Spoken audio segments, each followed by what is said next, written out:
কণ্ঠে বলতে চাই, যদি কোনো প্রতিষ্ঠানে এইরকম কোনো ব্যক্তি আমার নামে চাঁদা চায় অথবা আমার নামে বলে, আপনারা তাদেরকে বেঁধে রাখবেন, আমি তাদের বিরুদ্ধে সরাসরি আমি ব্যবস্থা গ্রহণ করব।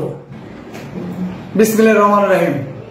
আমি অত্যন্ত দুঃখ নিয়ে বলছি, আজকেও আমার কাছে 3টি প্রতিষ্ঠান থেকে অভিযোগ করেছে কতিপয় ব্যক্তি সেই প্রতিষ্ঠানগুলিতে গিয়ে চাঁদা চেয়েছে।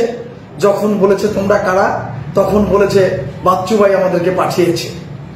আমি মনে করি আমার ভাবমূর্তি নষ্ট করার জন্য কতিপয় ব্যক্তি উঠে পড়ে লেগেছে এবং কতিপয় ব্যক্তি নিজেদের স্বার্থ চরিতার্থ করার জন্য নিজেরা চাঁদা কালেকশন করছে, নিজেরা চাঁদা কালেকশন করে আমার নাম ব্যবহার করছে। আমি স্পষ্ট ভাষায় ত্যাগহীন কণ্ঠে বলতে চাই, যদি কোনো প্রতিষ্ঠানে এইরকম কোনো ব্যক্তি আমার নামে চাঁদা চায় অথবা আমার নামে বলে, আপনারা তাদেরকে বেঁধে রাখবেন, আমি তাদের বিরুদ্ধে সরাসরি আমি ব্যবস্থা গ্রহণ করব।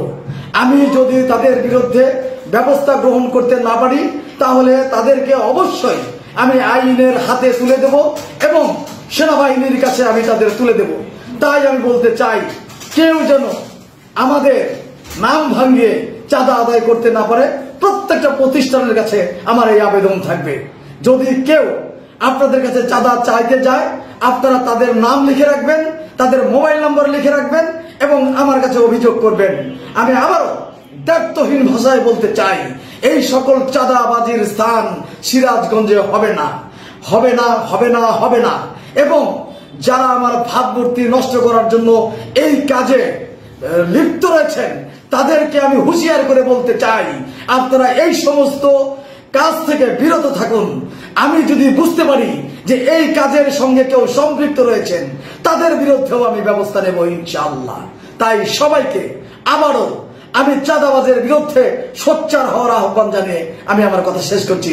সবাই ভালো থাকবেন, সুস্থ থাকবেন। আসসালামু আলাইকুম।